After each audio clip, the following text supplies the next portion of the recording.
anak yang belum mengerti baik dan buruk. Taruhlah masih balita begitu ya. Nah, jangan pegang api itu. Nah, nanti tanganmu kebakar. Tapi karena dia nggak tahu baik dan buruk, dipegang api itu. Kepanasan dia. Kira-kira yang salah yang ngasih peraturan atau anaknya itu, Pak? Nah, karena kan tidak hanya dua sisi, tidak hanya bapak dan anak kan.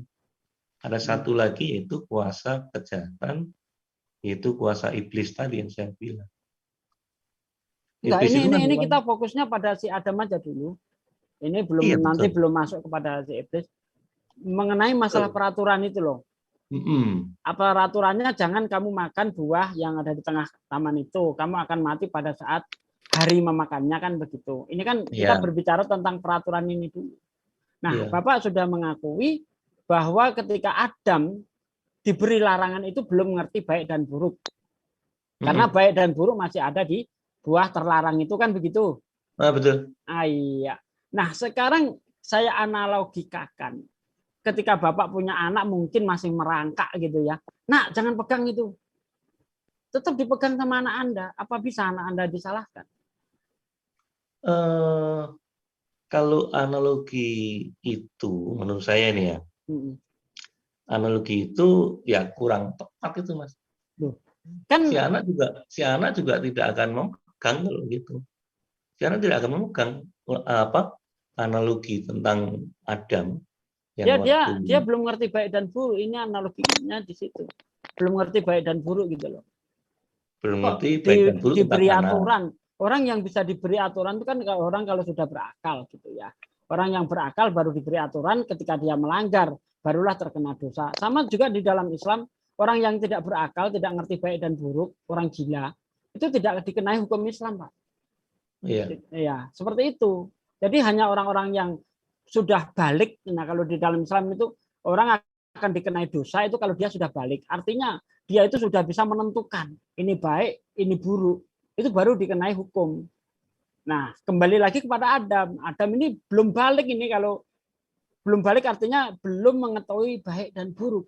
Ketika dia melanggar, ya seharusnya tidak bisa kena hukum. Bahkan di negara kita ini, anak-anak yang di bawah umur melakukan kejahatan, itu pun belum bisa dikenai hukuman, kan begitu. Setahu saya seperti itu. Iya, Bang Slayer. Gimana, Bang Slayer? Iya, kalau dalam Islam itu belum tahu benar dan salah, belum bisa dikenai aturan. Sesuai dengan filosofi Yunani, Pak siapa? Pak Agung, sebentar saya bacakan dulu. Ini adalah filosofi yang sangat saya favoritkan dalam Yunani. Nullum crimen nulla poena sine previa lege poenali. Tidak ada benar dan salah selama aturannya belum diciptakan. Analogi yang Pak siapa namanya? Pak Satsugi bawakan itu sangat terkorelasi dengan Adam yang belum tahu benar salah tapi kok dihukum gitu. Nah, silakan Satsugi. Iya, silakan Pak Agung dulu silakan. Kita bincang santai aja kok, nggak perlu otot-ototan ya kan. Betul. Ya karena ini dalam Alkitab ya. Dalam Alkitab yang melandasi iman kita itu, memang waktu itu yang ditawarin kan si Hawa dulu ya. Adam, Pak, Adam. Oh, yang ditawari iblis. Hawa itu, Mas. Iya, yang ditawari iblis adalah Hawa ya. Cuma yang diberi larangan Adam. Ditawarin itu si Hawa, karena Hawa itu bagian daripada si Adam, ya sudah, Adam makanlah itu buah. Karena ya tadi itu dosa daripada Adam, ini menurut pemahaman saya gitu ya, karena dia memiliki keinginan untuk menyamai bahwa dirinya akan sama dengan Allah. Itu menurut saya begitu. Pelanggaran itu ada di situ.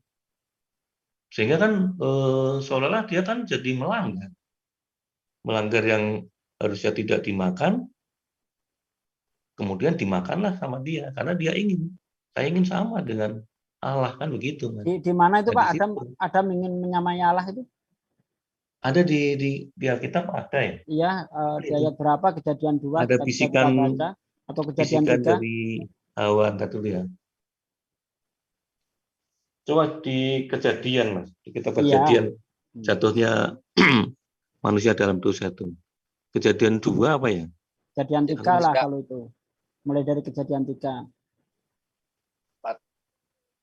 Coba Justru yang membisikkan itu kan setan itu, si iblis setan itu. ke Hawa. Iya, tetapi Hawa. ular itu berkata kepada perempuan itu, sekali-kali kamu tidak akan mati, tetapi Allah mengetahui bahwa pada waktu kamu memakannya, matamu akan terbuka dan kamu akan menjadi seperti Allah. Tahu itu. tentang yang baik dan yang jahat. Kan tidak ada yang menginginkan untuk jadi seperti manusia, seperti Allah. Nah, itu tadi bisikan itu tadi, maka kamu akan tahu, kan begitu ya. Ketika kamu memakannya, bisikannya kan mengatakan begitu. Padahal oleh Allah sudah jelas diperintahkan, jangan kamu makan, kan begitu. Tapi Ya, ada bisikan lain. Justru yang benar si iblisnya di sini, Pak. Iblis kok bener. Nah, kalau lihat ancaman Tuhan, kamu akan mati saat hari memakannya. Sementara menurut iblis kamu tidak akan mati. Matamu terbuka. Nah, ternyata setelah Adam makan itu tidak mati dan matanya terbuka, dia malu ketika melihat auratnya. Mana yang benar itu? Betul. Kalau ancaman Tuhan gimana tadi itu? Begini, kamu akan mati pada saat hari memakannya. Kan nggak mati toh? Ya iya. Nah, tapi apa yang dikatakan iblis? Kamu tidak akan mati. Kamu akan tahu baik dan buruk. Ya, kamu akan menjadi seperti Allah katanya. Nah, itu dia. Nah, ya berarti kan benar iblisnya di sini. Ancaman Tuhan tidak terjadi, apa yang dikatakan iblis justru terjadi. Begini, Mas. Kalau iblis lebih pintar dari manusia ya bisa jadi, karena memang itu kerjaannya iblis. Enggak, ini bukan sama manusia, sama-sama Tuhan ini. Kerjaannya iblis. Apa yang dikatakan Tuhan tidak terjadi. Tapi yang dikatakan iblis justru terjadi. Coba Bapak perhatikan itu. Jadi ini pemahaman saya nih. Pemahaman saya lagi nih. Pada saat manusia diciptakan pertama kali itu tidak ada rasa istilahnya rekoso gitu, Mas. Tidak ada rekoso. Apapun ada disediakan oleh Tuhan gitu. Tapi kita harus tahu setelah Adam itu tidak mentaati gitu kan, mentaati apa yang dilarang oleh Tuhan, dia sudah tidak bisa enak-enak lagi, Mas. Ya gimana? Harus berpeluh. Iya, kan? Gimana ada mau taat mengerti baik buruk aja belum kok, Pak. Ya, anak Anda tidak akan taat kepada Anda kalau anak Anda belum tahu baik dan buruk. Percayalah. Sama seperti Adam, gimana mau taat? Baik dan buruk saja belum tahu dia. Dikasih tahu, belum ada. Belum ada aturannya itu. Ya memang belum tahu. Waktu Adam diberikan oleh Allah larangan itu, kan tidak tahu dia baik dan buruk. Tahu baik dan buruk itu setelah makan. Ketika dia memakannya. Iya, betul. Saya setuju kan itu. Itu. Ya, itu. Jadi itu Tuhan seharusnya di sini tidak berdosa Adam, Pak. Tidak bisa berdosa. Orang dia nggak tahu baik dan buruk kok. Belum berdosa. Sekarang tanya balik. Silahkan. Dosa itu apa menurut Muslim? Dosa itu ya pelanggaran. Pelanggaran tentang melakukan perbuatan yang salah itu tadi. Dosa itu penalti, Pak. Ganjaran ketika kita melanggar perintah Tuhan. Dosa itu melanggar perintah Tuhan. Iya.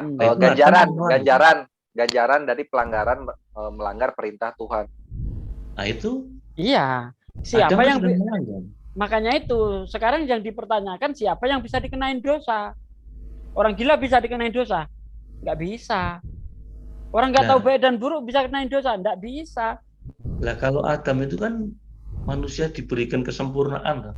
Loh, tapi kan belum tahu baik dan buruk, Pak. Segambar serupa dengan Allah. Jadi Adam itu enggak tapi dia belum tahu baik dan buruk. Enggak bisa kena itu. Jadi oke lah kalau memahami begitu. Loh, Adam belum tahu. Kita berpikir secara normal saja lah. Bahkan anak-anak ya kan melakukan pelanggaran negara kriminal di bawah umur dia itu nggak bisa kena hukum.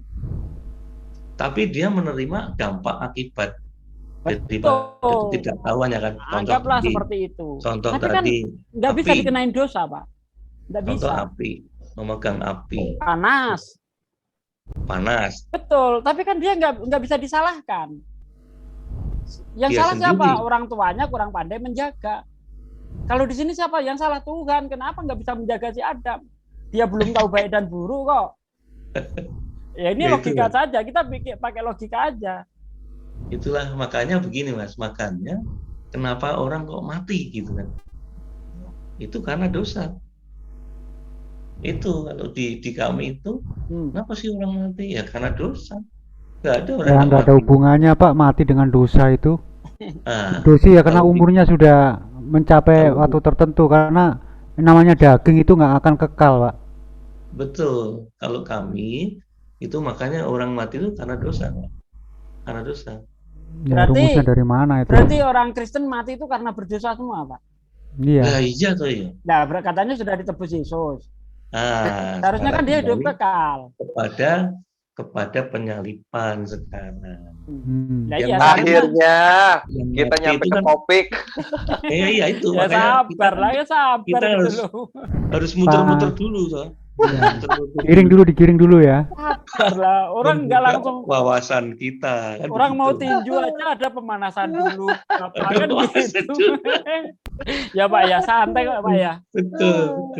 Nah, itu Mas, kan makanya tadi kenapa sih orang Kristen kok perlu adanya penyalipan? Nah itu supaya ada penebusan dosa. Kalau mati itu silakan Bang Slayer sekarang. Mati dikatakan ada waktunya kan begitu kan? Iya. Kalau sudah ada waktunya ya orang akan mati sendiri kan, katakan gitu ya. Mati itu kan sebenarnya kedagingannya Mas. Kedagingannya yang mati. Tapi ya, bukan karena dosa Pak itu mati itu. Gimana? Ya bukan karena dosa. Nah kalau kami meyakini karena dosa orang mati kan begitu. Terus masuk neraka karena apa? Masuk neraka kalau misalnya mati karena dosa, masuk neraka karena saya itu belum tahu neraka ya, nggak bisa jelasin saya. Kalau mati di situ itu mati rohani, mati jasad atau mati gimana gitu loh. Malah dibantuin Muslim loh jawabnya Pak Agung, gimana ini? Tuh, ya nggak apa-apa, namanya kita kan sharing gitu. Iya. Tapi yang tadi kembali pada topik, penyalipan itu memang terkait dengan dosa. Makanya kawan-kawan Muslim kan pasti tidak sepaham dengan ya, karena saya lihat dari prosesnya aja udah apa Pak, udah apa ya, sepertinya nggak layak gitu loh. Adam itu kena dosa itu nggak layak gitu. Jadi ya itu Mas, makanya dari sering situ sudah nggak bisa percaya. Sering saya bilang, saya mendengar bahwa dosa waris, nah, itu di Islam kan tidak diakui ya gitu ya. Kalau saya sih setuju iblis itu masuk berdosa ya, karena dia sudah tahu buruk dan baiknya. Nah kalau Adam kan belum tahu baik buruknya itu. Ya memang yang sejak tadi saya bilang, manusia sejak diciptakan itu kan memang tidak berdosa kan, tapi berdosanya itu ketika dia menuruti bisikan iblis, ingin menyamai dengan Allah. Itu saja Mas. Kalau kita punya keinginan yang di luar kapasitas, apalagi ingin menyamai Allah yang menciptakan kita, itu dosa menurut saya. Itu dosa itu. Terus kalau manusia yang menjadi Tuhan itu, Tuhan menjadi manusia itu gimana itu Pak? Nah ini kan terkait dengan penyalipan. Harusnya kan ke sana kan? Oke. Gimana itu? Saya kembali lagi. Sebentar Pak, saya koroi dulu kuping saya biar jelas. Oke. Udah. Gini. Tapi ini berawal dari tentang yang saya yakini aja ya. Karena pasti nanti tidak akan klik dengan yang Muslim yakini kan begitu. betul. Kalau di kekristenan itu, Mas, makanya setiap kita orang Kristen itu tidak dapat menyelamatkan diri sendiri kalau tidak atas anugerah dari Tuhan itu sendiri gitu. Nah, setelah manusia jatuh dalam dosa, manusia pertama tadi, sehingga diwariskan kepada keturunannya, itu Allah tidak melenyapkan manusia itu, tetap pengasih dan penyayang. Allah sendiri sebetulnya yang nanti akan menerima kembali kita setelah kita meninggalkan dunia ini. Tapi dari sejarah kitab suci itu harus ada syaratnya kan. Kalau dalam perjanjian lama saat Ibrahim atau Abraham itu mengorbankan anaknya, kalau di Kristen kan Ishak, kalau di Muslim kan Ismail. Itu arti korban waktu itu yaitu sebenarnya untuk sebagai simbol pertumpahan darah gitu, untuk menebus dosa atas pelanggaran manusia itu yang tidak taat kepada perintah Allah. Jadi gini, itu Pak, dari secara perjanjian lama gitu ya. Oke. Secara lama. Jadi Pak, ya. Bahkan kalau saya lihat dampak dari apa yang dilakukan Adam itu ya, itu seharusnya kita berterima kasih loh kepada Adam. Kenapa saya katakan harus berterima kasih kepada Adam? Karena dengan memakan buah itu, kita ini jadi ngerti berbaju gitu loh. Berarti peradaban kita naik dari yang tadinya seperti hewan, telanjang ke sana kemari, tidak tahu baik dan buruk. Nah, setelah makan itu, Adam tahu malu. Akhirnya mengambil daun-daun surga untuk membuat cawat, kan begitu diceritakan dalam Bible kan. Nah, berarti peradaban manusia sudah baru dimulai ketika Adam itu setelah makan itu. Sebelum Adam makan buah itu, tidak ada, belum punya peradaban manusia. Bukankah di Kristen itu Tuhan yang membuatkan pakaian kepada Nabi Adam dengan hewan? Itu nanti. Tapi awalnya setelah Adam itu makan, baru Adam itu tahu kalau dia telanjang, dan setelah itu mengambil daun-daun surga, dijadikan cawat. Artinya manusia sudah mulai mengenal peradaban. Dan apakah Tuhan ini tidak tahu kalau kehormatan manusia itu pada pakaiannya? Sehebat apapun, setinggi apapun pangkatnya, presiden sekalipun kalau dia telanjang, pidato sambil telanjang itu siapa yang menghormati? Nah, apakah Tuhan tidak tahu seperti ini? Sehingga ketika Adam mau makan buah terlarang yang berisi buah pengetahuan baik dan buruk itu dilarang gitu loh. Padahal dampaknya seperti itu dahsyat. Bahkan kalau Adam nggak makan buah terlarang, Anda nggak akan mengerti laptop, nggak akan mengerti HP. Yakinlah. Karena peradaban tidak naik, tidak berkembang. Gimana itu, Pak?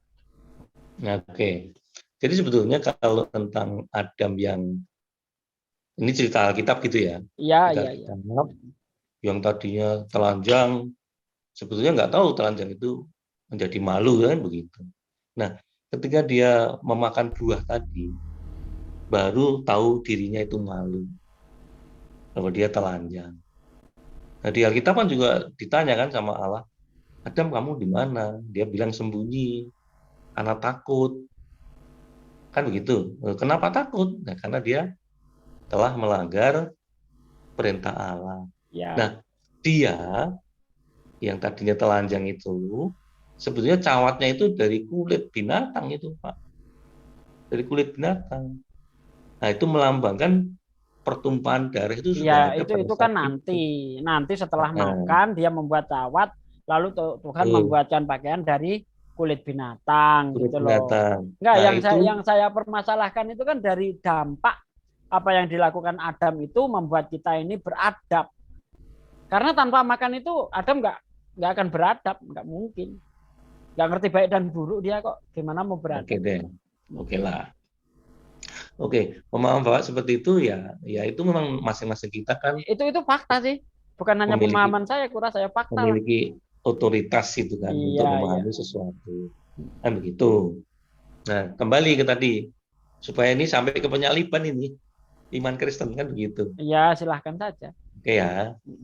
Jadi setelah manusia dosa Adam itu ya tidak akan kembali kepada yang menciptakan tanpa adanya pengorbanan darah begitu. Nah, darah yang bisa memenuhi syarat menebus dosa itu adalah darah yang suci dari orang yang tanpa berdosa. Darah bebek Darah bebek itu enggak kayak gitu, Pak. nggak bisa ya? Oh iya. Nggak bisa. Darah dari manusia juga. Karena yang ditebus kan manusia. Yang tahu dosa kan manusia. Mosok ayam tahu dosa, kan begitu. Mosok ayam tahu pelanggaran, binatang ya itu kita lepaskan. Ini kita bicara tentang kita sebagai manusia yang punya akal budi, ada hikmat, dan lain-lain lah. Kan begitu. Nah, maka kenapa sih kok harus ada pengorbanan manusia Yesus tadi itu? Sebetulnya begini, Mas. Kalau iman Kristen ini, Tuhan yang sejak awal saya tadi bilang, ada sebelum ada itu kan memiliki firman di dalam dirinya. Memiliki kehidupan yang kekal di dalam dirinya. Nah, firman dalam diri Allah itulah yang turun ke bumi. Ini iman Kristen ini. Kalau Allah berfirman kan bisa jadi alam semesta kan. Nah, ini firman-Nya sendiri itu yang diutus turun ke bumi menjadi daging, yaitu dalam diri manusia Yesus. Gitu loh. Nah, manusia Yesus itu adalah sebetulnya bagian dari firman Allah, firman Tuhan yang turun ke bumi untuk menyelamatkan atau menebus dosa manusia. Itu Gitu menurut loh, Mas. Yesus atau gimana, Pak? Adakah pernyataan Yesus bahwa aku ini adalah Tuhan yang datang ke dunia, atau aku ini adalah firman itu? Tidak. Gitu? Kalau Yesus itu tidak pernah di dalam Alkitab mengatakan bahwa akulah Allah, gitu kan. Nggak ada dia. Karena dia itu mengatakan sebagaimana yang dikehendaki oleh Bapa itu. Karena dia kan bagian Bapa nih. Ini menarik ini. Dia kan bagian Bapa. Oh, ya kan? gitu. Ada Dia kan bagian pernyataan Bapa. Bapak seperti itu, Pak. Gimana? Ada pernyataan Bapaknya Yesus seperti itu, bahwa dia akan datang ke dunia untuk menebus dosa manusia. Nah, yang seperti Bapak katakan itu. Tentunya di Perjanjian Lama atau di mana gitu. Oh, kalau Perjanjian Lama itu berisi nubuatan sih, Mas. Nubuatan para nabi. Nubuatan itu apa namanya, boleh dibilang nanti lo akan datang itu, kan begitu itu. Ya, gini. Kedatangan Yesus itu. Kenapa itu saya tanyakan gitu ya? Karena Tuhan datang ke dunia itu kan peristiwa yang sangat dahsyat gitu ya.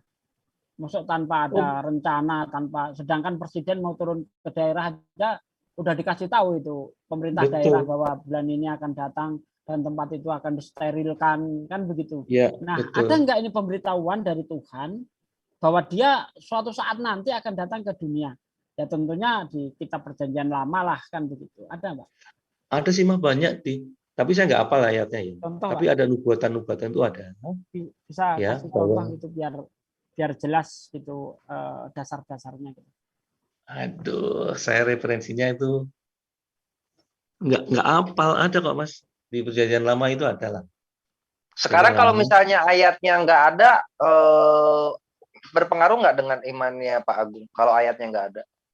Kalau ayat nggak ada ya kita mengimani apa? Yang diimani itu kan dari ayat. Oh, berarti harus ada dalilnya ya? Ya iyalah, makanya dalilnya. Itu sebelum dalilnya itu ada kok. Pak Agung itu melangkah lebih jauh kan. Pertama mengenai Yesus saya tanyakan, adakah Yesus mengaku demikian? Aku berasal dari firman, atau aku adalah Bapak yang datang ke dunia? Tidak ada. Nah, cross-check-nya lagi siapa? Kepada Bapaknya. Ada nggak Bapak untuk menyatakan itu gitu loh. Jadi biar clear gitu, Pak.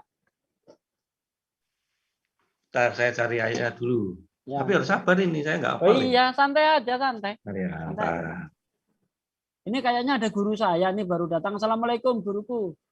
Zulkifli Mabas. Monggo dilanjut dulu ya, Ya. Ya kalau sambil nyari nanti Pak siapa Pak Agung nggak usah nanggapin dulu ya, kita cuma ngomong retorika sendiri aja ini.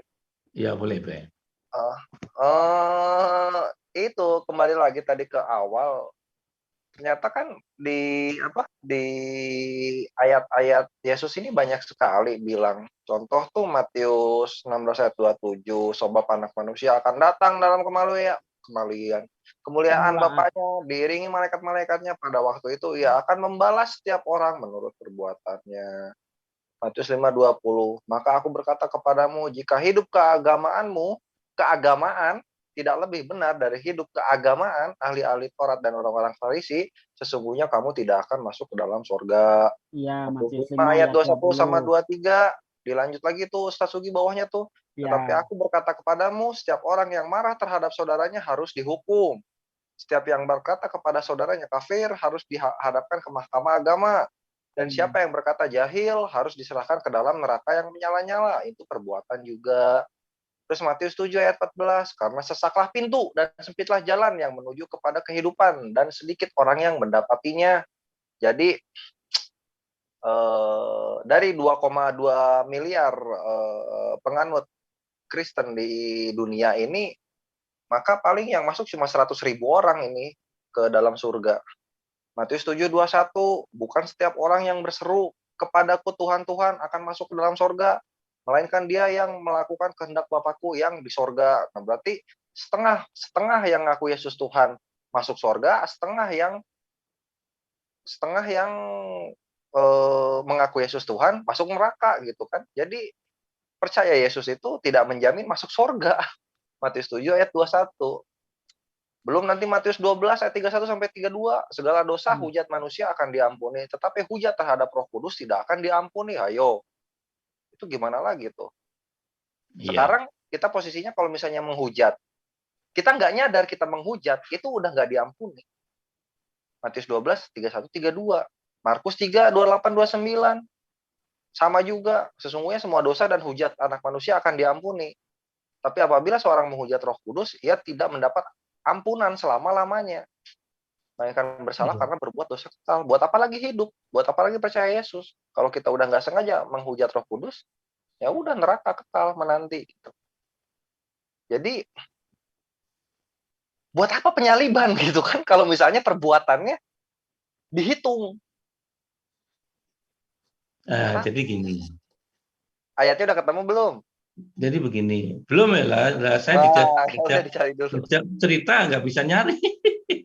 Saya dibilangin jangan ditanggapin. Tapi sebenarnya banyak ayatnya. Cuman saya nggak bisa tampilin nih. Nggak hafal aja. Ada kok banyak. Iya, sekarang gini nih, kita dari kasih perjanjian lama itu berisi nubuatan. Nah, apakah ini termasuk nubuatan atau kenyataan nih, Pak? Siapa? Pak. Kalau apa yang tertulis di dalam kitab suci, menurut saya itu tidak ada yang salah. Tidak ada yang salah ya?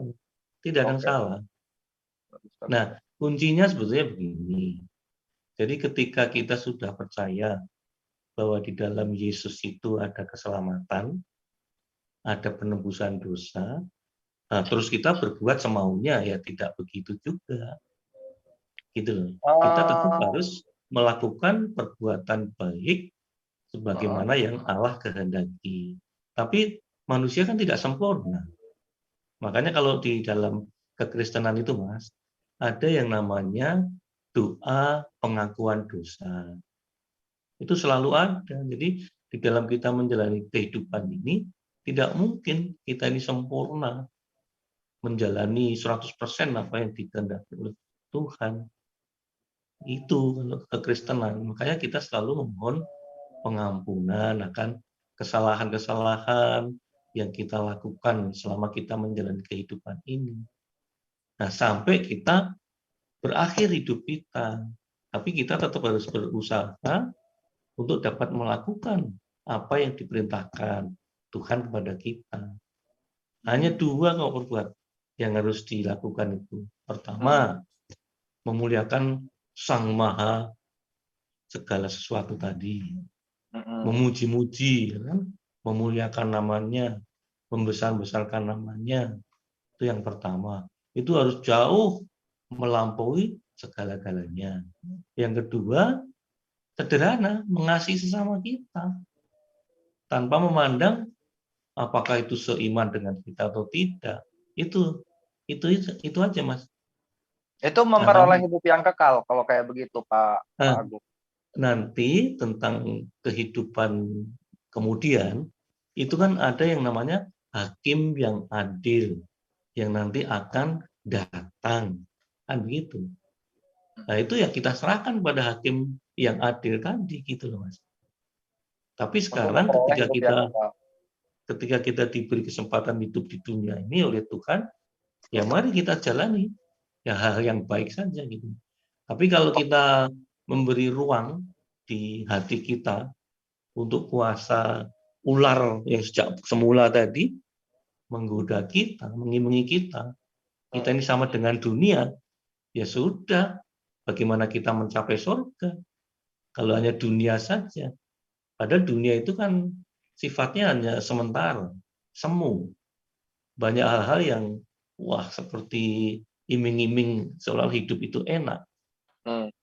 Tapi tanpa memikirkan kehidupan kelak di akhir nanti, ya mungkin kita tidak kembali kepada Sang Pencipta di surga tadi. Bagiannya ya di api yang menyala-nyala kan begitu. Nah, maka dari itu Pak Agung, lebih baik Islam. Kalau Islam, selama masih ada iman sebesar sebiji jarah pun, dan kita masuk neraka, ujung-ujungnya kita akan masuk surga.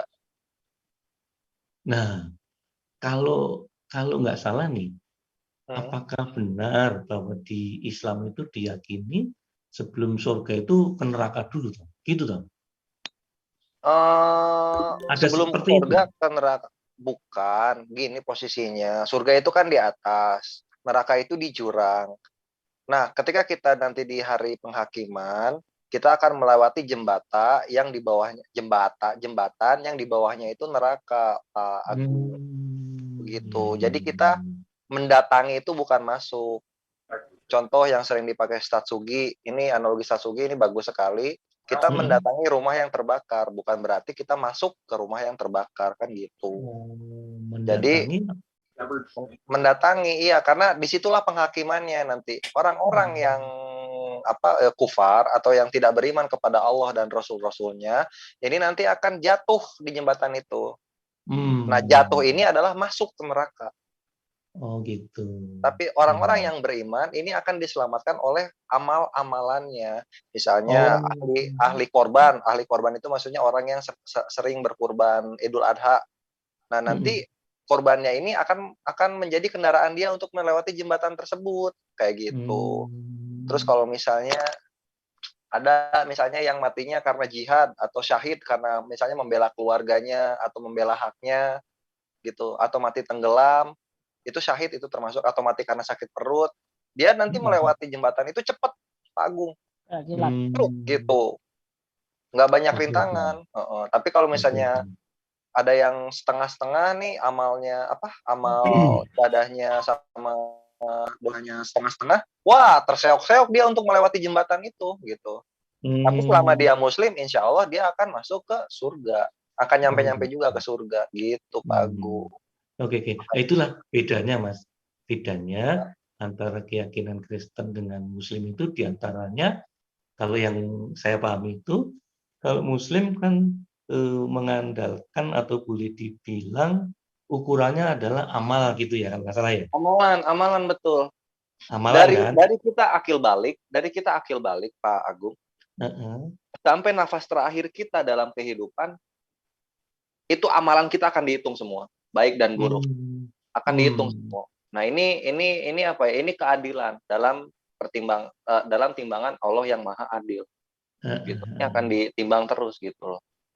Nah, kalau di kami nih Mas, di kami ini, ketika kita melakukan perbuatan baik itu bukan dalam rangka kita mencari upah, kalau kami ya, bukan. Tapi karena kebaikan Allah itu lebih dulu kita rasakan, kita nikmati, yaitu janji tentang kehidupan surgawi, nah, kita berlomba-lomba itu Mas, melakukan perbuatan baik itu berlomba-lomba. Tapi apakah perbuatan baik itu nanti kita masuk surga atau tidak masuk surga, itu nanti hakim adil tadi itu. Tapi Tapi tetap Pak, kalau perbuatan baik menurut ya bentar. harus, itu harus. Kalau menurut Perbuatan Yesus baik harus. sendiri, Pak. Kalau menurut Heeh. Yesus sendiri itu supaya bisa masuk surga ya harus berbuat baik, Pak. Iya, benar kan? Iya. Oh gini Sama. Strategi. Pak Agung yang baik, bagaimanakah cara aku? Pak Agung yang baik, apa yang aku harus perbuat Nah, itu dia. agar aku bisa memperoleh hidup yang kekal? Silakan Pak Agung dijawab. Ya itu tadi. Pertama, yang Pak, pertama dulu. yang pertama dulu. Dulu kita itu harus meyakini bahwa Meyakini. kita ini ada yang menciptakan. Meyakini kita ada yang menciptakan. Oke, Oke, satu. masuk. Pertama itu. Nah, Iya, yang pertama. menciptakan kita harus kita yakini bahwa Dia itu Maha Pengasih. Dia itu Maha Penyayang, Maha Penolong. Maha Penolong. Maha penolong. Dia itu akan memampukan kita melakukan segala sesuatu sesuai dengan talenta yang diberikan kepada setiap kita. Nah, sehingga kita, karena dalam segala hal itu meyakini bahwa saya bisa berbuat sesuatu itu, oh ini ada yang menolong saya, ada yang membackup saya. Saya puji dia, saya agungkan namanya itu. Itu yang Maha Pencipta tadi. Nah, sehingga saya dengan berbagai keterbatasan nih, kan tadi saya sudah bilang, setiap kita itu tidak mungkin 100% bisa melakukan kehendak Allah, itu nggak mungkin. Ada kalanya kan, tanpa disengaja. Dan Tuhan nggak minta kita untuk 100%, Pak. Nggak ada Betul. dalilnya Tuhan minta 100%. Nggak ada ya. Oh, nggak ada. Nggak ada ya. Tuhan tuh tahu Iya. bahwa manusia itu tempatnya salah dan dosa itu. Nggak mungkin. Kan? Makanya Ada kalau pertaubatan. di dalam Islam itu Allah itu tidak akan membebani ya kepada manusia itu betul. melebihi Sama, Pak. dari apa yang tidak sanggup kita sama angkat Pak itu. Betul, di kami juga begitu. Allah tidak akan membebani yang di luar kemampuan yang oleh Allah sendiri diberikan kepada kita. Nah makanya Pak, di kami nih, selama kita diberi kesempatan menjalani kehidupan ini, ya kita harus melakukan perbuatan baik, itu harus itu Pak. Harus itu. Menolong sesama, ya khususnya misalnya ada saudara sendiri yang kekurangan, gitu kan, harus kita bantu. Agung, itu termasuk syarat masuk surga enggak Pak? Contoh sederhana, itu bagian dari banyak hal kan. Tadi kan saya bilang, yang pertama-tama itu harus meyakini dulu bahwa kita ini harus ada yang menciptakan kita. Kita harus mengagungkan Dia. Kalau kita hidup tanpa mengagungkan yang menciptakan kita, nanti kita ini mau kemana kan? Sebab begini Pak ya, kalau saya lihat apa yang diajarkan Yesus itu, syarat masuk surga itu bukan mempercayai Dia disalib untuk menebus dosa manusia, enggak ada. Yesus mengajarkan demikian. Tapi justru ketika ditanya orang kaya bertanya kepada Yesus, kalau kita lihat di dalam Lukas 18 ayat 18 gitu kan, sampai ayat 20 itu kan jelas, guru yang baik, perbuatan apa yang harus aku lakukan. Sebenarnya sudah dikutip itu sama Akhi Kores Kristus itu. Perbuatan apa harus aku lakukan supaya mendapatkan hidup yang kekal. Jawab Yesus, mengapa kamu berkata aku baik? Yang baik itu hanya Allah saja. Ini sudah membuktikan bahwa Yesus bukan Allah ya. Karena ketika ada orang berkata, guru yang baik, perbuatan apa yang harus aku lakukan supaya mendapatkan hidup yang kekal? Yesus menjawab, mengapa kamu berkata aku baik? Yang baik itu hanya Allah saja. Jika kamu ingin mendapatkan hidup yang kekal, apakah kamu tidak tahu perintah Tuhan? Jangan membunuh, jangan bersaksi dusta, jangan mengingini harta saudaramu, hormati orang tuamu, dan bla bla bla itu. Dijawab oleh orang kaya itu, hal itu sudah aku lakukan sejak masa mudaku. Jawab Yesus, kalau begitu kurang satu lagi. Jual hartamu, kasihkan si miskin, maka kamu akan mendapatkan harta di surga. Dan setelah itu ikutlah aku. Nah ini yang diajarkan Yesus syarat masuk surga. Tapi yang pertama beriman saya setuju. Karena Yesus sendiri mengajarkan di dalam Yohanes 17 ayat 3 itu kan, inilah hidup yang kekal itu, yaitu mereka mengakui bahwa engkaulah satu-satunya Allah yang benar dan Yesus Kristus yang telah engkau utus. Jadi yang pertama itu beriman hanya ada satu Tuhan yang benar dan mengakui Yesus utusan Tuhan, dan setelah itu berbuat baik kepada sesama manusia dengan cara melakukan segala perintah Tuhan dan bersedekah. Siapa itu? Harta. Siapa itu? Persis. Islam. Muslim. Itu ajaran Kristen begitu. Ya, Persis.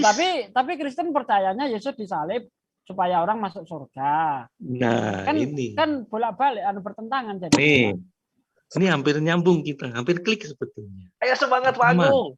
Kliknya Ayo. begini. Kliknya begini.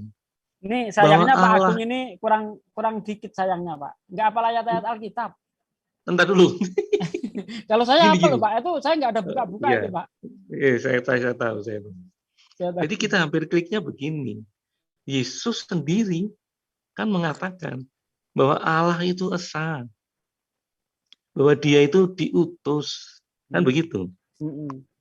Nah, kalau Kristen yang tadi saya bilang, bahwa Allah yang esa itu kan memiliki firman. Allah yang esa itu juga memberi kesempatan supaya kita kembali kepadanya. Loh kok kembali kepadanya? Loh karena ada iblis itu juga cari pengikut. Ya, itu Ya kan? setuju saya. Nah, Ya. Allah itu menghendaki supaya kita ciptaannya itu tidak, istilahnya apa ya? Tidak tergoda iming-iming oleh iblis tadi. Nah, kalau kita ikutin iblis, ya lautan api nanti tempatnya kan begitu. Nah, Allah itu memberikan kesempatan kepada kita untuk kembali kepadanya, Mas. Tapi kalau di Kristen, caranya yaitu Allah sendiri ada firman-Nya itu. Akulah jalan dan kebenaran dan hidup. Tidak ada seorang pun yang sampai kepada Bapa, gitu ya. Kalau tidak melalui aku. Itu Yesus yang berkata. Nah, Itu tulisannya melalui memang Pak, bukan menyembah.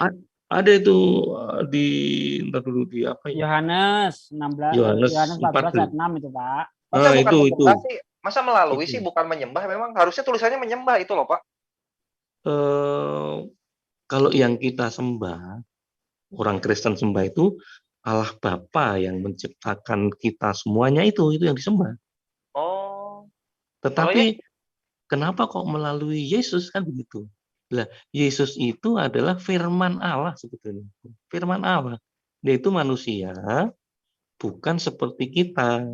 Itu jelas bukan. Kalau kita kan hasil hubungan suami istri, bertemunya sel telur dan sperma kan begitu.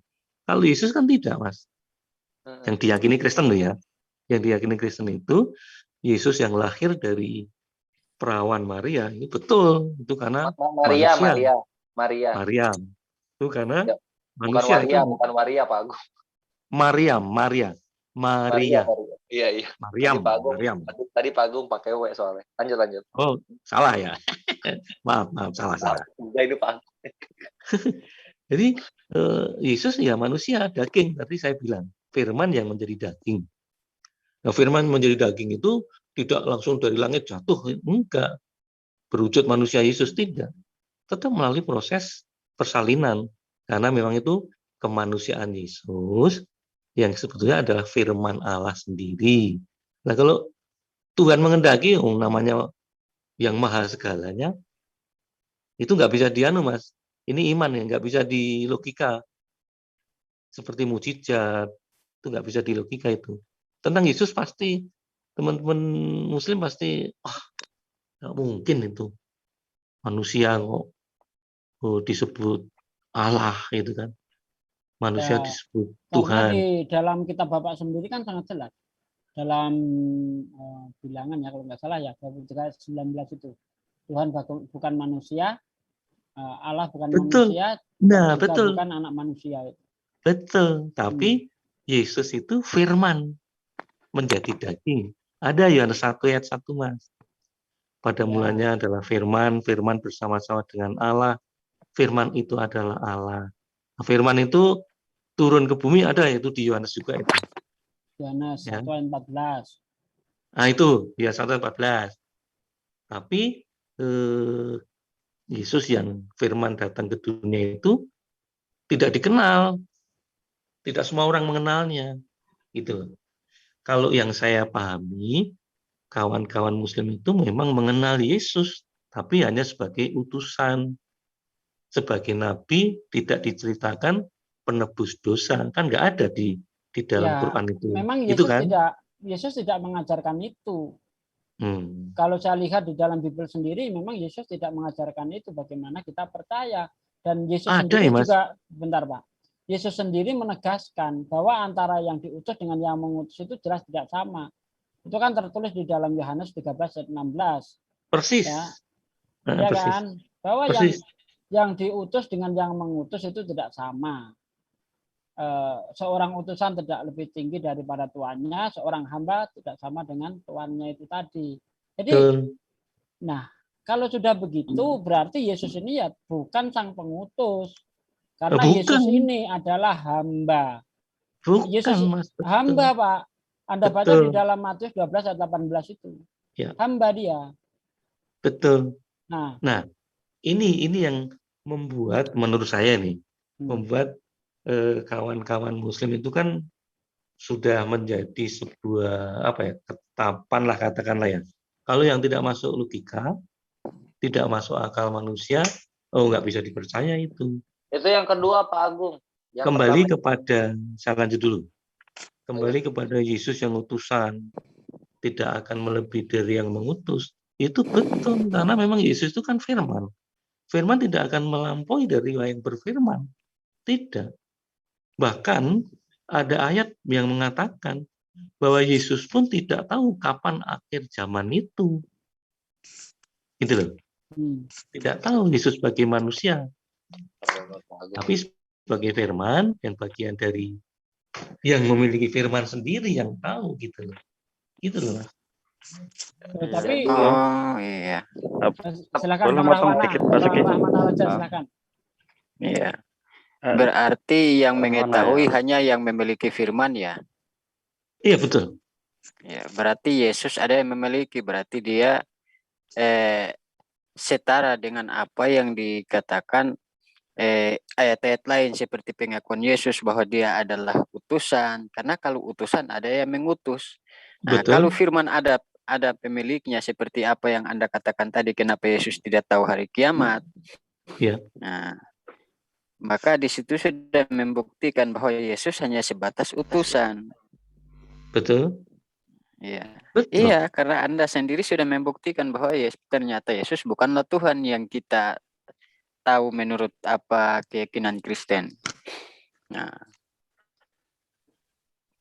ya tadi itu ternyata saya katakan. dia bukanlah Tuhan, tetapi hanya sekedar utusan. Jadi begini, meskipun utusan, dia itu kan bagian dari yang mengutus. Iya. Yesus itu beda dengan manusia pada umumnya loh ya. Iya, saya paham. Paham kan? Yesus itu tidak seperti kita, karena memang bahkan apa yang dilakukan Yesus itu adalah semata-mata kehendak Bapanya. Iya, karena memang Yesus berkata begini, ya Bapa muliakanlah aku padamu, sebab mereka sudah tahu apa yang ada padaku itu berasal darimu. Betul. Yesus pula mengatakan, segala firman yang engkau sampaikan kepadaku telah aku sampaikan kepada mereka. Ya. Jadi saya sangat-sangat setuju apabila Anda berkata bahwa Yesus bukan manusia seperti kita ini. Iya memang benar. Karena kalau Yesus mau disamakan dengan saya bukan utusan Tuhan. Dengan saya bukan dilahirkan sebagai ajaib seperti Yesus. Bahwa dia tidak melalui hubungan biologis, ya kan? Tetapi bukan berarti dia bukan manusia standar seperti kita ini. Lalu derajat dia harus kita setarakan dia dengan Bapa. Oh iya, memang enggak. Memang tidak. Enggak setara dengan Bapa. Yesus tidak sama dengan Bapa. Tidak setara. Tidak. Karena apa? Karena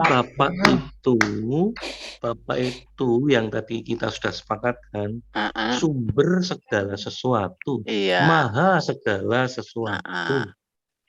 Kan begitu. Tapi ada tapinya nih.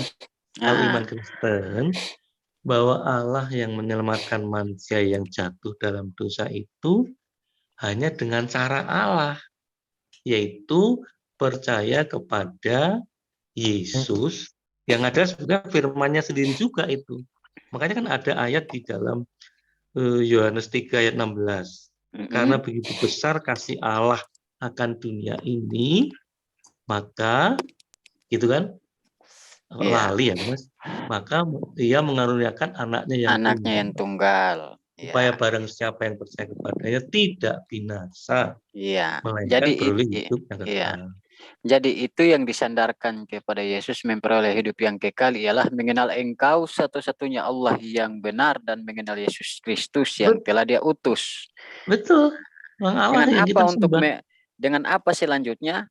Nah, terima firman yang disampaikan oleh Yesus sebagaimana Bapa telah memberikan firman kepada Yesus sehingga Yesus ini mengaku dengan polos dan dengan jujur, segala firman yang engkau berikan kepadaku telah aku sampaikan kepada mereka. Allah pun berkata, segala firman yang keluar dari mulutku tidak akan kembali dengan sia-sia, sebab Oh iya, dia akan melaksanakan apa yang aku suruhkan kepadanya. Bentar, Alhamdulillah. bentar Pak Agung. Ya. Bapak ini sedang bercakap dengan Bang Rahmana Raja, seorang mualaf Pak, dari Maluku Utara. iya. Silakan dilanjut. Oh, iya. Weh, Masya Allah, Alhamdulillah. Marhaban. Saudara baru ini. Alhamdulillah. Sahur. Alhamdulillah. Oh, Oke, ini lanjut. yang barusan itu mualaf ya. Iya. Oh, berarti Kalau saya ya Islam dari kecil. nyambung sebetulnya. Kalau mualaf itu Iya. nyambung. Silakan. Jadi Saya- sebetulnya Aduh. ya. Nah, jadi sebetulnya begini, kalau kita mengikuti ajaran Yesus yang sesungguhnya seperti Bapak ini, ya kan? Nah, dia tidak melampaui batas dan tidak berasumsi terlalu melebih-lebihi seperti sahabat-sahabat kita yang lain. Seakan-akan mereka mengukur bahwa Yesus itu adalah sama dengan Bapa. Nah, saya juga baru dapat satu-satunya saudara kita yang dari Kristen ini, maaf saja, bahwa dia mengaku bahwa Yesus bukanlah Bapa, tetapi Yesus hanyalah firman yang telah diutus oleh Bapa, sebagaimana yang dikatakan Alkitab itu sendiri. Ya, Pak Agung Unitarian, saya Tritunggal. Tritunggal yang tidak setara ya. Ini unik ini. Karena Tritunggal itu ini loh yang sering disalahartikan sih Mas ya. Tritunggal sering disalahartikan bahwa Allah itu ada 3. Itu juga salah sebetulnya. Tritunggal itu ajaran untuk bagaimana mengenal Allah yang esa, sebetulnya itu. Bukan berarti Allah itu ada 3. Tapi Ada Pak Allah. Agung menyembah Yesus, menyembah firman dan menyembah roh. Nah, makanya begini, kalau saya itu dalam doa saya nih, doa saya kepada Bapa kami yang ada di dalam kerajaan surga, kan begitu, yang Matius kami 6. sembah, yang kami muliakan, yang kami kenal. Nah, kami kenal itu karena Allah memperkenalkan firman-Nya di dalam diri Yesus Kristus. Kalau saya begitu. Oh, enggak sama dengan yang diajarkan Yesus ya? Oh, kenapa tuh? Kalau yang diajarkan Yesus kan enggak seperti itu, Pak. Gimana? Coba Bang Rahmana Raja. Doa Bapak kami itu gimana sih? Kan kok kayaknya beda gitu. Oh, kalau Bapa kami kan Bapa kami ada di surga. Iya, gitu. Dikuduskanlah namamu. Oh, lain lagi gitu ya? Itu yang diajarkan oleh Yesus itu. Ya. Ada di Matius itu, Matius 6. Ya. 2 berapa ya? 6 ya? Nah, ya, tapi saya yang bacakan Bapak saja ya. itu tadi kok beda 9 gitu. ayat 6 atau Matius 6 ayat Ya. 9 itu aja. Ya, saya bacakan saja bunyinya. Bapa kami di dalam surga, dikuduskanlah namamu, datanglah kerajaanmu, jadilah kehendakmu di bumi seperti di surga. Berikanlah kami pada hari ini makanan kami yang secukupnya, dan ampunilah kami akan kesalahan kami, seperti kami juga tahu mengampuni orang yang bersalah kepada kami. Dan janganlah membawa kami ke dalam pencobaan, tetapi lepaskanlah kami daripada yang jahat. Karena hanya Engkaulah yang punya kerajaan dan kuasa dan kemuliaan sampai selama-lamanya. Itu Bapa. Amin. Nah, itu Bapa memang. Bapa itu yang memiliki kuasa, kemuliaan yang kekal selama-lamanya. Itu Bapa itu. Benar. Kalau Yesus firman dari Sang Bapa. Iya. Jadi mana yang menurut teman-teman Muslim mana yang salah dengan iman Kristen? Seperti yang saya Nyembah katakan. firman. Ya. Nyembah firman. Pak Agung nggak nyembah firman. Melalui firman. Menyembah Allah yang Ya, esa. jadi begini, kalau kita mau simak pendapat Bang Agung ini sudah nampak bahwa orang yang paham tentang tujuan-tujuan Yesus sebagaimana bahwa dari Yesus yang menyampaikan firman yang dititipkan oleh Bapa sebagaimana pengakuan Yesus segala firman yang telah Bapa berikan kepada dia dan dia telah menyampaikan. Oleh sebab itu Pak Agung ini mengatakan bahwa mereka mengetahui ya firman yang disampaikan oleh Yesus begitu. Dan mereka tidak menyembah Yesus, tapi mereka menyembah kepada Bapa yang memberikan firman kepada Yesus. Salah apa benar? Benar apa salah? Pak Agung tuh dijawab tuh, nyembah Yesus nggak? Menyembah Allah yang esa. Bukan Bapa menyembah segala Yesus. sesuatu di dalam nama Yesus. Di dalam nama Yesus. Ya, karena begini. Saya ini lagi ya. Bahwa Allah sumber segala sesuatu itu tidak pernah ada yang bisa melihat. Tidak ada yang pernah bisa melihat. Tetapi kalau iman Kristen yang kami yakini Allah yang tidak terlihat tadi menyatakan diri di dalam manusia Yesus itu sebagai satu-satunya cara Allah untuk menyelamatkan manusia yang jatuh dalam dosa supaya kembali kepadanya. Nah, kalau kawan-kawan Muslim kan tidak meyakini tentang penebusan dosa tadi itu loh. Iya. Kristen meyakini itu. Itu yang menyatakan Yohanes berapa? 1:18 ya? 1:14 tuh. 1:18 juga bisa. 1:18 yang menyatakan ya. Jadi Yohanes 3 ayat 16 juga Matius bisa. 4 ayat 27, Lukas 10 ayat 22 menyatakannya. Nah, tahu nggak menyatakan dalam bahasa Yunaninya apa, Pak Agung? Waduh, saya kurang tahu ya. Kurang begitu paham dengan bahasa aslinya, tapi sebetulnya intinya itu kalau saya LAI itu sudah cukup bisa ya. menjadi Pak Robert siapa tahu? Pak Robert mungkin tahu Pak Robert bahasa Yunaninya menyatakan? Aduh, kok masih ditanya lagi sama saya Pak Slayer? Iya. Pak Rizky apa Slayer? Enggak, apa Satsugi sama hamba ini Pak Robert? Oh iya, itu kan saya berkali-kali udah bilang masalah bahasa Ibrani maupun Yunani kan. Saya seperti Pak Agung aja. Oh gitu ya, udah ya. Jadi sebenarnya kayak apa itu Bang Slayer? Kalau nah itu tuh ini ya bentar, kita buka itu. Coba di share screen lah biar nampak. Ya. Ini supaya kita pengetahuan bersama-sama menyatakan tuh apa sih maksudnya? Maksud sebenarnya, arti sebenarnya, kata sebenarnya yang paling pas. Kita buka sini, kita ke sini. John 1:18 atau 14 nih? 18 ya? 18, oke. Nah, bisa dilihat di sini ya. Nah, exegesato has made him known, membuat dia diketahui. Dalam LAI-nya disebut menyatakan. Lalu sekarang kita lihat akar kata dari exegesato itu apa? Exegeomai. Exegese itu kan menafsir ya. Nah, nanti kita ke sana Tatsugi. Exegeomai adalah transliterasi atau nenek moyang kata untuk bahasa Inggris yaitu exegesis. Iya. Apa itu exegesis? Itu kan bisa membaca inti daripada memahami inti daripada penafsiran. Ketika dibilang juga menafsir. Berarti di situ artinya apa tadi itu? Nah, jadi ketika hanya Yesus, hanya anaknya yang menyatakannya, yang lebih tepat adalah hanya Yesus yang menafsirkannya. Jadi keberadaan Bapa ini ditafsir oleh Yesus. Bukan Yesus melihat secara nyata sang Bapa ini. Ya, begitu. Jadi Bang Sugi sama siapa tadi mengenai konteks penghapusan dosa.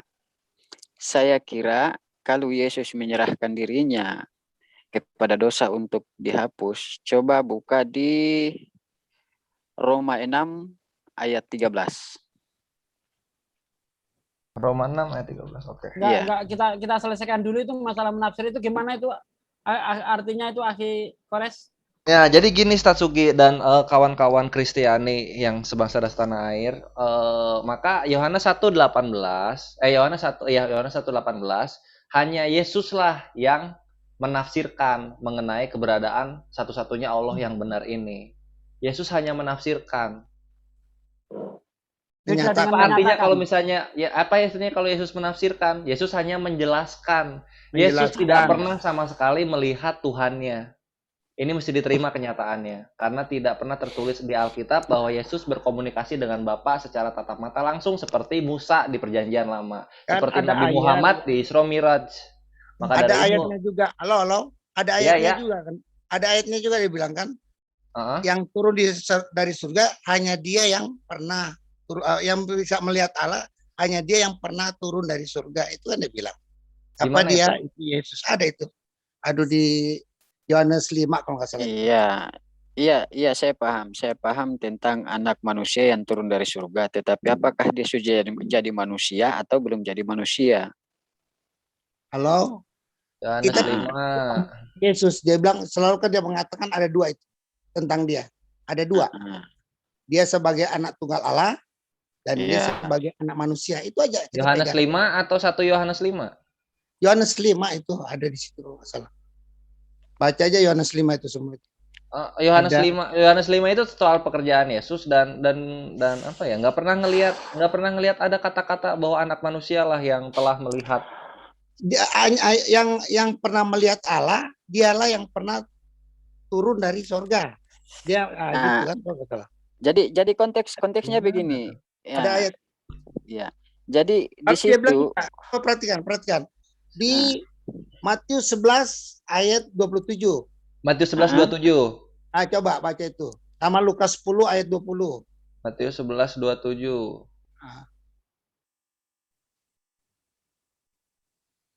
Ya itu, ya inilah XG 1 juga ini sama. Iya. Semua telah diserahkan kepadaku oleh Bapakku dan tidak seorang pun mengenal anak selain Bapa dan tidak seorang pun mengenal Bapa selain anak dan orang yang kepada anaknya itu berkenan menyatakannya. Orang yang kepadanya. Jadi, yang kenal Yesus hanya Bapa. Yang kenal Bapa hanya Yesus. Tidak ada orang lain kecuali kalau tidak dinyatakan oleh Yesus. Tidak ada orang tahu siapa si Allah itu. Ya menyatakan ini kan exegeomai. Yesus itu kecuali Bapa. Ya. Oke. Gak pernah melihat Yesus itu nggak pernah. Gantian mana biar Kores dulu biar. Ada itu ayat dia. Iya. Jadi begini. Nah itu di ya. Coba ayat yang dia bilang gini, yang pernah melihat Allah ya orang yang pernah turun dari surga. Dia bilang gitu kan. Coba semenjak gua baca dari Kejadian 1 ayat 1 sampai Wahyu 22 ayat 21 nggak pernah nemu frasa kayak gitu deh kayaknya. Ya, sabar Bang Kores. Ada ayatnya. Iya. Siapa ya?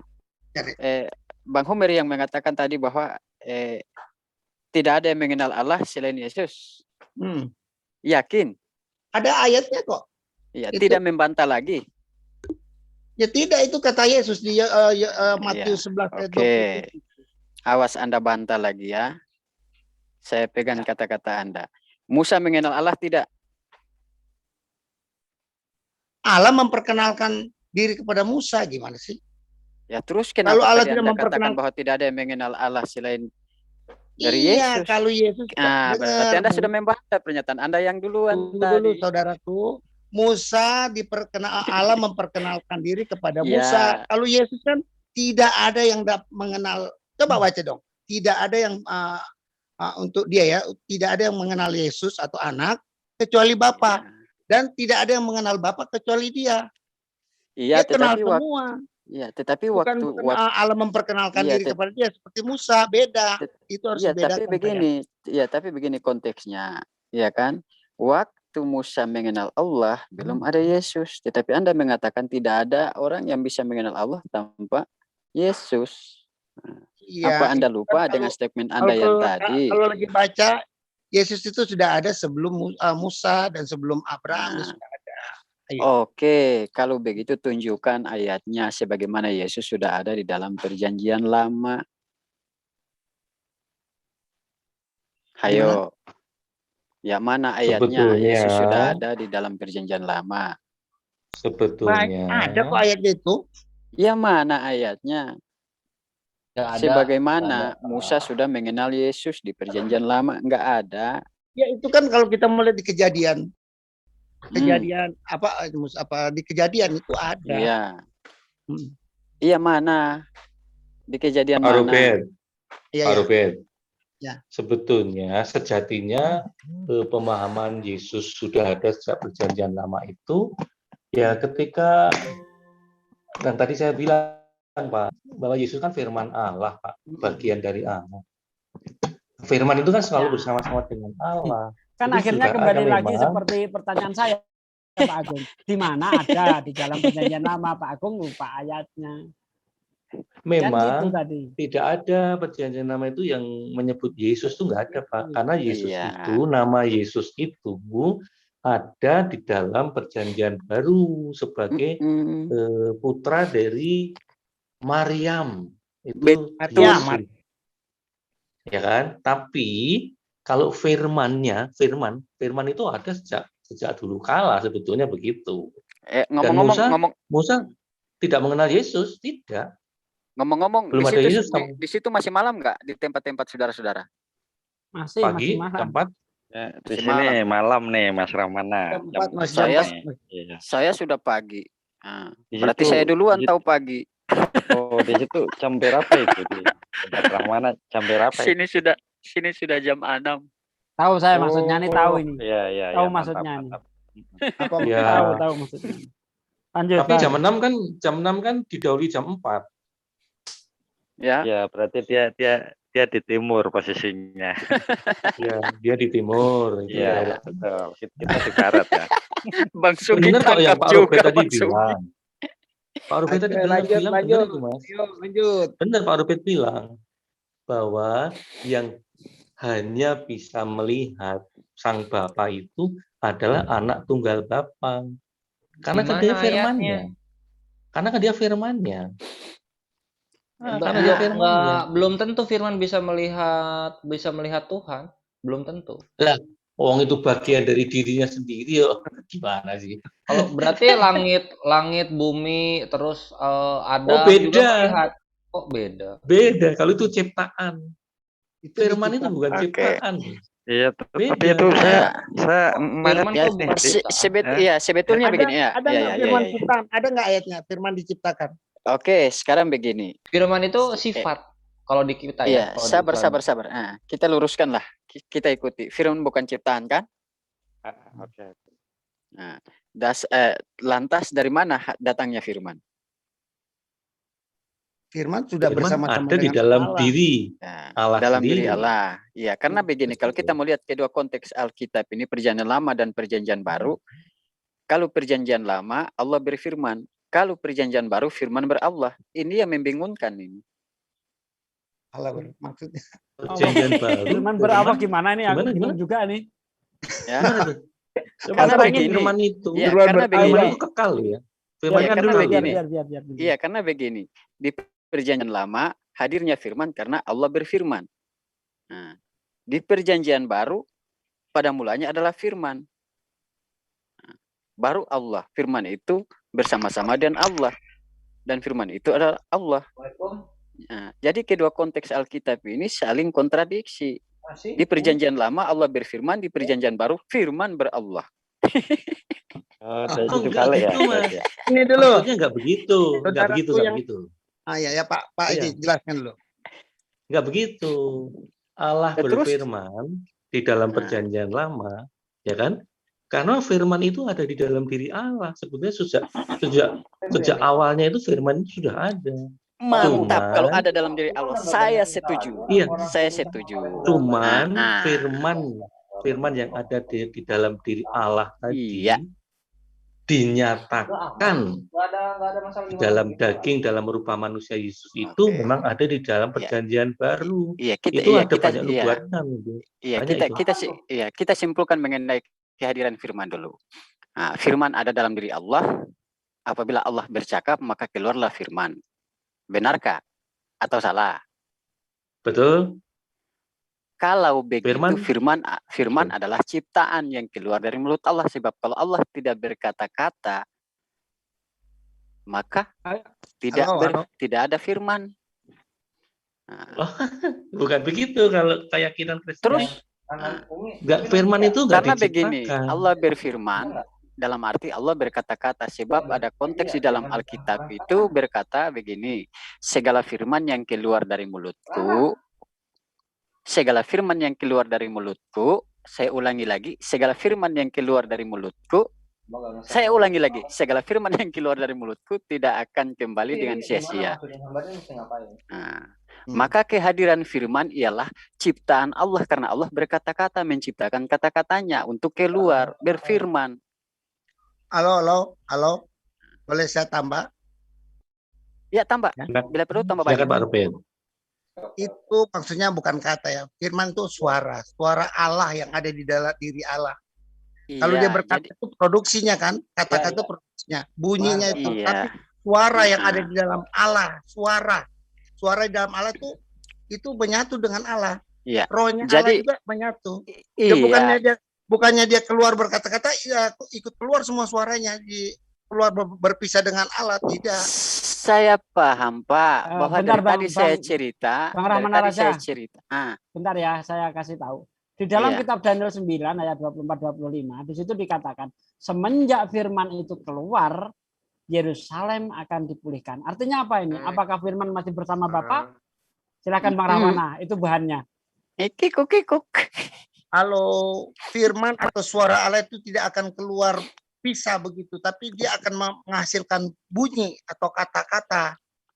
Nggak mungkin itu firman itu yang namanya suara yang menyatu dengan diri Allah itu keluar habis gitu, berpisah dengan Iya. Firman kok suara lagi, aduh. Iya, jadi saya paham Pak. Dari tadi suara saya atau pemikiran. Ya, Pemikiran.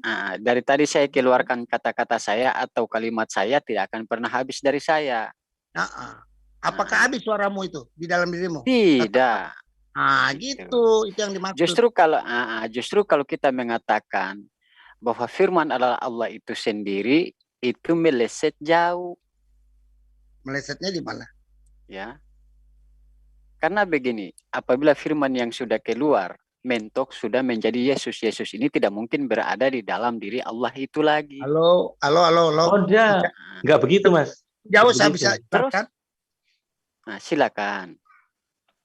Firman yang menjadi manusia itu maksudnya bukan firman itu jadi manusia lalu firmannya hilang. Bukan itu maksudnya. Ya. Itu harus dipahami memakai metafisika ya. Iya. Atau transenden ya, pakai itu. Iya. Jangan memahami letter luck-nya ya. Jadi bukannya ayam jadi sapi lalu ayamnya hilang, sapinya ayamnya sudah jadi sapi, bukan begitu. Iya. Makanya dia hanya memakai daging. Jadi firman, supaya firman itu bisa dilihat, bisa berkata-kata dengan manusia, dia harus memakai daging. Gitu kan. Selama ini kan untuk mendengar firman hanya Musa yang mampu dan yang lainnya orang-orang tertentu saja yang bisa mendengar firman, yang lain bisa mati. Nah maka dia nyatakan sebagai supaya manusia bisa selamat mendengar firman, mendengarkan perkataannya dia dan melihat bentuk Allah itu seperti manusia. Itu dia menyatakan menjadi daging, begitu. Bukan dia menyatakan. Berarti firman yang tadinya Allah itu sendiri, pribadi Allah itu sendiri, telah menjadi manusia. Telah menjadi manusia, maksudnya dia memakai dagingnya, bukannya dia jadi lalu firmannya hilang. Oh, dia menjadi daging, berarti yang dia memakai daging berarti daging itu bukan dari firman, tetapi daging itu sumbernya dari manusia, dari Maria. Jadi firmannya menjadi manusia. Memakai media manusia, daging, memakai media daging. Manusia. Jadi kalau begitu kita simpulkan sama ya, bahwa terdiri dalam kandungan jasad manusia, di situ ada roh dari Allah, jiwa dari Allah, daging dari manusia. Cuma perbedaan kelahiran, Yesus tidak dilahirkan dari hubungan biologis, tetapi kalau susunannya sama kita dengan manusia. Ya dia manusia. Iya, Dagingnya dia itu manusia untuk menyampaikan firman kepada manusia lain. Betul. Maka kata logisnya dia adalah pesuruh Allah, utusan Allah. Yang mananya? Yesusnya. Bentar, sebelum dilanjut ini siapa? Yesus firman atau Yesus Rahmana sama Pak Robert. Bentar. Ya. Bentar dulu. Firman itu punya kami, istilah kami. Arti firman sesungguhnya adalah dekrit, perintah atau komando.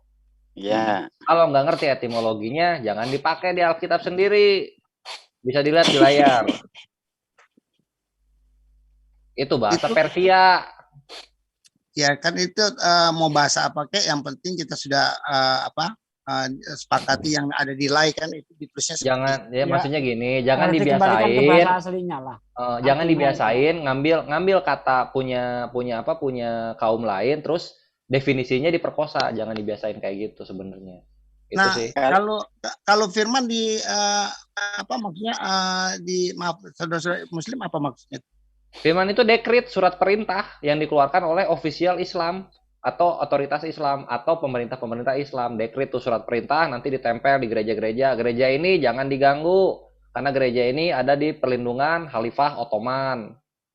Itu untuk firman ya, firman, surat dekrit gitu. Dimaknai seperti itu gitu. Memang nah, itu arti aslinya. Oh, tapi kan ini lain menerjemahkannya ya maknanya adalah suara ya atau perkataan. Suara bukan, suara jauh lagi. Jauh. Silakan dilanjut lagi, silakan. Jauh Pak, jauh. Aku nambahin dikit boleh. Iya, silakan. Halo. Bukan. Ya. Oh iya. Ya ini aku nambah dikit aja ya. Dikit aja ini buat apa tadi? Itu kan di Bible itu kan menyatakan ada yang di Matius 1 itu kan firman jadi manusia ya, atau firman bersama Allah gitulah ya. Yohanes di Yohanes ya. Terus tapi tahan dulu biar kita kerucutkan masalah firman tadi loh. Kalau kita buat pertanyaan lagi melebar lagi ini nanti diskusinya. Itu sama sih, berhubungan sih, berhubungan dengan firman. Udah melebar itu. Oh ya udah, dilanjut yang tadi dah. Oke ya, oke siap. Ya dilanjut. Lanjut yang tadi masalah firman tadi. Yang tadi ya. Fokus ke situ dulu. Ya, jadi firman itu tidak semata-mata hanya suara. Tidak seperti itu. Contohnya begini. Kalau Tuhan berkehendak dengan firman-Nya gitu kan. Jadilah ini jadi, jadilah ini jadi. Gitu kan? Nah, sekarang firman itu sendiri, yang bagian Allah itu sendiri, jadilah Yesus. Firman menjadi apa namanya? Kita ini, kita kan meyakini itu benar kan? Jadi benar nggak? Iya, jadi firman bukan cuma jadi kita, tetapi jadi Yesus juga kan? Ya, karena begini, kalau firman yang menjadi daging dalam diri Yesus itu memang karena Allah memiliki misi yang saya bilang tentang penebusan dosa. Intinya itu aja kan. Tapi kawan-kawan muslim kan tidak meyakini tentang penebusan dosa. Karena dari awalnya tadi Pak Sugi ya, itu sudah tidak percaya bahwa belum punya akal kok dihukum. Ya, kan jadi begitu, jadi begini, kita kembali ulang ke firman. Berarti firman yang menjadi manusia ini dia meminjam dagingnya Maria, ya, dikelola oleh dagingnya Maria atau rahimnya Maria untuk menjadi suatu wadah agar bisa dia menjadi tempat ya. Ya untuk betul. Bernaungnya firman ini. Ya kayak bayi tabung lah, kayak bayi tabung. Iya. Nyatanya berarti konteks firman jadi manusia itu gugur karena manusia itu bukan dari firman tetapi dari dagingnya Maria. Berarti konteks firman jadi roh. Konteksnya berarti jadi firman jadi roh. Karena bukan jadi manusia. Manusia kan daging. Roh kan kita tidak bisa menyimpulkan bahwa itu manusia. Manusia ini kan yang terlihat, yang berdaging, di dalam, yang bertulang. Di dalam kemanusiaannya Yesus itu ada roh Allah. Iya, tetapi bukan di dalam daging Yesus, tapi dalam kemanusiaannya Yesus, roh Allah itu. Konteksnya seperti Adam, begitu Allah membentuk Adam dan Allah meniupkan ruh ke dalam jasad Adam. Jadi jasad Adam ini jadi tempat rahasianya Allah bernaung. Roh Allah ini bernaung. Itu kan nafas, bukan bukan roh Allah full. Iya, sekarang coba ambil konteks waktu Tuhan menghembuskan roh ke dalam jasad Adam. Apakah itu disebut nafas atau ruh? Nafas itu, nafas Tuhan. Nafas berarti Adam tidak menggunakan ruh. Ya nafas Tuhan. Beda sama roh Allah. Oke, beda sama kalau roh Yesus Allah. Itu roh Allah full yang ada di dirinya dia. Nah, begitu. Coba lihat Kejadian 6 ayat 3 Bang Rahmana. Berapa? Kejadian 6 ayat 3 itu roh Allah itu. Setiap manusia memiliki roh Allah itu. Iya, karena semua roh itu berasal dari Allah.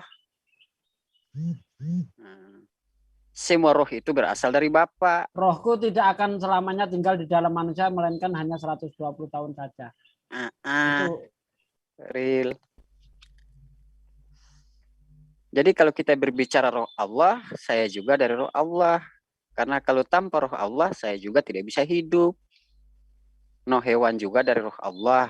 Namanya yang hidup tetap dari roh Allah. Kalau yang menggunakan roh itu tetap dari roh Allah. Ada itu penulisannya rohnya manusia kan roh manusia, rohnya malaikat itu kan hurufnya huruf kecil gitu kan. Iya, kalau jadi roh Allah itu hurufnya R-nya besar ya, yang membedakan. Iya.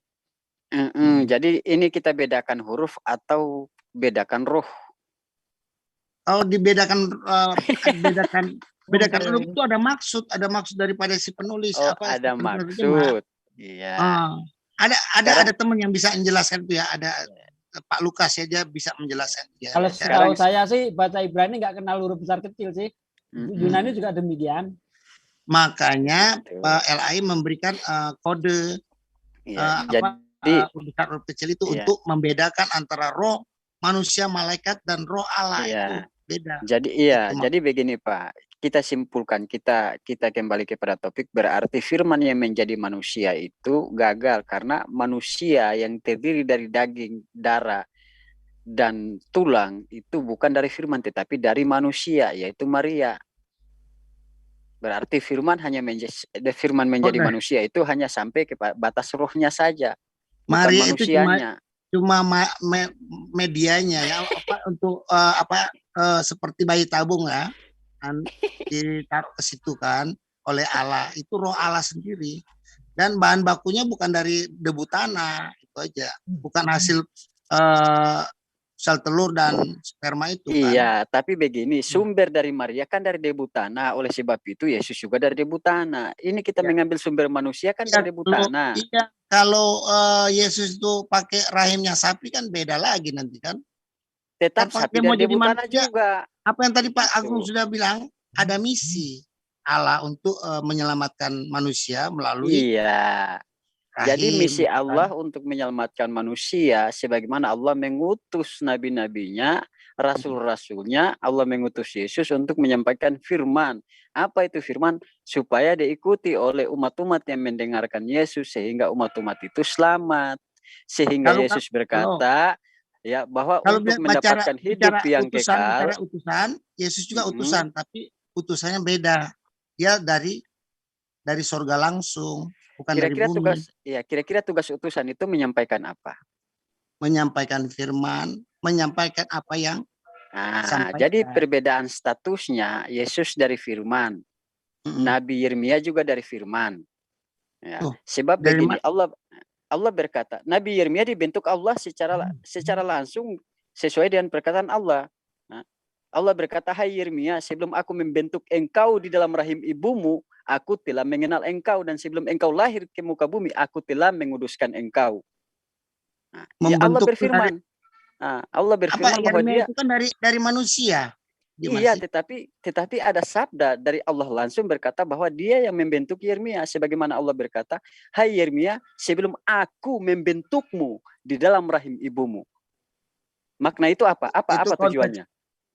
konteksnya kan Yeremia itu kan manusia dibentuk Iya. dari tanah, dari sekarang Adam konteks yang lebih valid, sebagaimana Allah berkata, hai Yeremia, aku sebelum engkau kubentuk dalam rahim ibumu, aku telah mengenal engkau.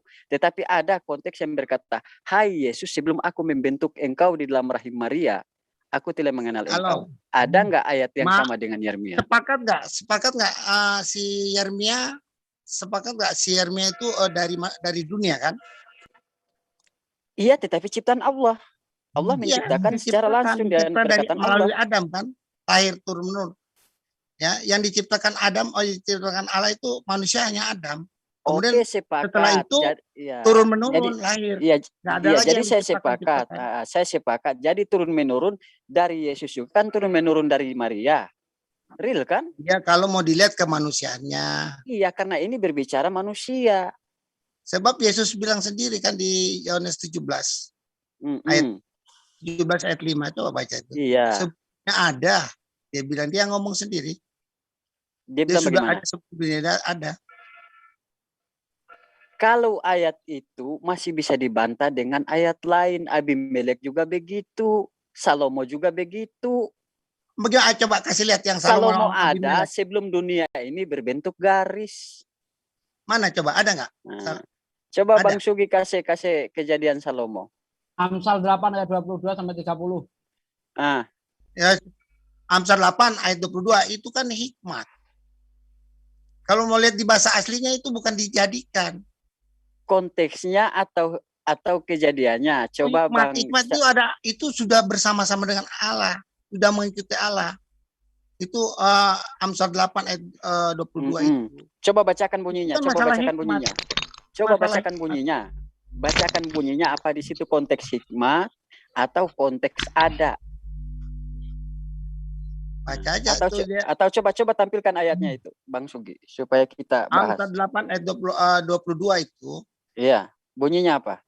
Saya sedang sahur, yang lain yang mau nampilkan Bang Kores. Ya, pas ini baru beres subuh. Kenapa? Ayat berapa? Amsal berapa tadi? Amsal 8 ayat 22 kalau saya ingat saya itu. Amsal 8 ayat 22 sampai 30. Oh, itu toh yang Salomo. Jangan hikmat. Salomo itu ya, Salomo udah lebih dulu ada daripada langit dan bumi. Salomo penulisnya kok gimana sih? Itu kan nyeritain dirinya sendiri itu Salomo. Oh. Baca aja, masa dia nyeritain tentang dirinya dia gimana sih? Ini pakai kata ganti pertama aku dia bilang. Tuhan telah menciptakan aku sebagai permulaan pekerjaannya, sebagai perbuatannya yang pertama-tama dahulu kala. Ya, dahulu kala. Salomo. Kalau ini Yesus ini kan sebelum Yesus ada, sebelum Abraham ada, sedangkan Adam sudah ada. Kalau ini itu masalah Yesus, malah babak belur. Itu masalah hikmat. Di sini tidak menceritakan hikmat, Pak. Konteksnya bukan hikmat. Coba dong, hikmat semua itu bisa mulai dari ayat 1 mulai dari hikmat itu siapa, Pak? Mulai dari bentar Pak. Amsal 8 hikmat itu siapa? Ya. Hikmat itu siapa? Hikmat itu pikirannya Tuhan. Coba hikmat pikirannya Tuhan. Bang, 1 Korintus 1 ayat 24, Bang. 1 Korintus siap. Pakai saus nggak 1 Korintusnya? 1 Korintus 1 ayat 24, Bang. 1 Kor 1:24.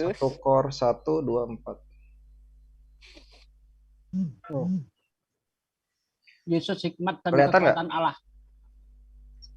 Hikmat Yesus itu adalah Yesus. Tuh. Nah, sama kan dengan Sulaiman. Berarti dia ciptaan, Pak. Kalau Amsal itu hikmat itu Yesus, berarti Yesus itu ciptaan nih. Jadi setiap namanya hikmat Yesus. Jadi setiap yang namanya hikmat itu Yesus. Loh, ini harus ada sosok ini. Karena yang berkata-kata di situ sosok. Siapa sosok itu? Allah sendiri ya, maksud Allah ciptaan sih? Sulaiman. Blunder. Mau ya sekarang gini aja, itu Amsal yang ngomong di Amsal mau Salomo atau Yesus? yang tulis Amsal itu Salomo, gimana sih? Iya. Nah, sekarang yang ditulis oleh Salomo Ya, itu berarti Salomo. Yesus atau Salomo? Mau siapa? Yesus. Masalah apa dulu? Masalah hikmat. Dia tuliskan hikmat. Hikmat itu Yesus bukan? Ya? Hikmat itu Yesus. Bukan. Ngaku dia. Tadi bilangnya berarti kukur ini ya. Sudah. Hikmat Kukur, itu mana satu kukur. pikiran Allah. Saya kebijakan. Saya bantu untuk bisa ikut memahami tentang Yesus ya. Yesus itu ya benar memang dilahirkan melalui rahim Maria. Tapi ingat loh, di Matius disebutkan bahwa kandungan dikandung oleh Maria itu adalah dari Roh Kudus. Dan nanti pada saat lahir itu malaikat sudah bilang kepada Yusuf supaya menamai dia Yesus ketika lahir sebagai manusia Yesus. Ingat ya, itu tadi kan sudah saya katakan. Sebenarnya gini Pak Agung, kata mengandung dari Roh Kudus ini sebenarnya agak risih saya mendengarnya. Coba saya tanya begini nih, Bang Rahmana Raja, gadis itu hamil dari Bang Rahmana Raja, artinya apa itu? Gadis hamil dari saya. Ya, gadis itu hamil dari Rahmana Raja, artinya? Ya, saya menghamili dia. Nah itu, Maria hamil dari Roh Kudus. Apakah Roh Kudus menghamili Maria? Oh, tapi cara berpikir kita menghamili itu tidak dalam arti melakukan hubungan ya, sebagai laki-laki dan perempuan, tidak. Ya, tidak. Jadi begini. Ya, jadi begini. Ada ayat lain di dalam Alkitab juga berkata seperti begini, Bang Sugi. Ada ayat lain di dalam Alkitab pun berkata seperti begini. Maka Tuhan memperhatikan Sarah. Dan Tuhan melakukan seperti apa yang telah dijanjikan sehingga Sarah mengandung. Nah, pertanyaannya, apakah Maria mengandung Roh Kudus? Nah, jadi kalau semua perbuatan dari Tuhan juga seperti tadi, berarti anak yang lahir dari Sarah juga Tuhan. Oh tidak. Ya kalau tidak begitu Yesus bukan Tuhan. Karena apa? Selain Maria, sebenarnya selain kalau Maria saya lihat Pak, sebenarnya Pak ya, tanpa hubungan bentar. Sebenarnya kalau saya lihat kejadiannya terciptanya Yesus dengan Yohanes itu nggak jauh beda. Cuma bedanya itu Maria masih perawan, sedangkan Elizabeth mandul. Dari mana wanita mandul bisa lahir? Kerja Roh Kudus. Bagaimana perawan bisa mengandung? Kerja Roh Kudus. Semuanya atas peran Roh Kudus. Apakah Yohanes Tuhan? Lanjut. Loh, Yohanes punya bapak ibu, Pak. Tapi bapak mamanya mandul, Pak. Jangan lupa, mamanya mandul. Orang mandul nggak bisa punya anak kalau tidak kuasa Tuhan. Begini, Pak. Kalau kasusnya si Yohanes itu yang ibunya mandul, itu mandulnya kan sudah dibukakan menjadi tidak mandul. Ayatnya? Tapi tetap melalui proses. Emang ada ayat itu? Proses hubungan suami istri tetap itu. Tidak ada ayatnya seperti itu. Beda dengan Yesus loh, Pak. Kalau Yesus itu nggak punya bapak secara daging, nggak ada. Itu jelas-jelas dinyatakan di kitab suci, bahkan malaikat sendiri yang mengatakan. Ini di screen kelihatan? Sulit dipahami sekali. Kelihatan. Nah, ini ya.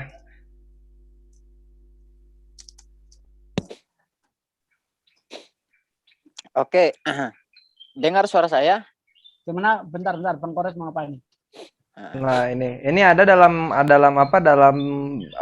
science biologi, namanya itu parthenogenesis.